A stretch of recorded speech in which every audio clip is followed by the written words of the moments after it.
Politique, mort au port. Ce vendredi 2 avril, le député LREM de la Vienne Sacha Houlié a révélé sur Twitter que son domicile de Poitiers avait été vandalisé avec un graffiti à la tonalité menaçante. Même à mon domicile, vos méthodes de fasciste ne m'impressionnent pas, a tweeté l'élu macroniste, qui annonce au HuffPost qu'une plainte sera déposée dans la matinée. Je ne vais rien lâcher, prévient-il. Après ce message, le marcheur a reçu une avalanche de soutien au sein de la majorité. Ces tentatives d'intimidation d'un élu de la République, jusqu'à son domicile, sont intolérables et ne peuvent rester sans suite, lui a notamment répondu le président de l'Assemblée nationale, Richard Ferrand. S'en prendre aux élus de la République, c'est s'en prendre à la République tout entière. Notre démocratie ne saurait tolérer de telles intimidations, a renchéri la secrétaire d'État à l'égalité entre les femmes et les hommes, Elisabeth Moreno. Sacha Houlié n'est pas le seul élu macroniste à avoir subi un acte de vandalisme au cours de son mandat.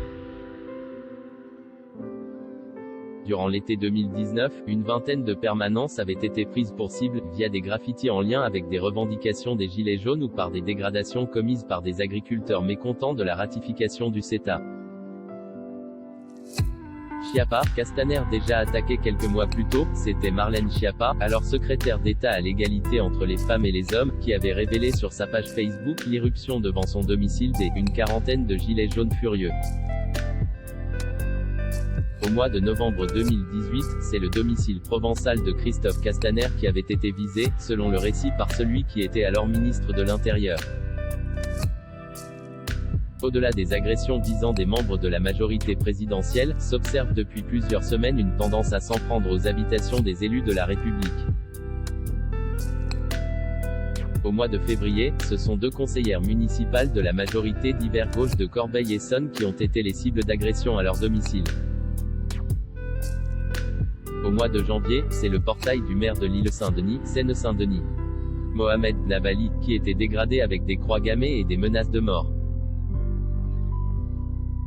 À voir également sur le HuffPost, islamo-gauchisme, les propos de Vidal suscitent l'incompréhension même chez LREM. Lire aussi le Sénat veut permettre l'interdiction des drapeaux étrangers lors des mariages. Loi séparatisme, les sénateurs ajoutent l'interdiction du voile pour les mères accompagnatrices.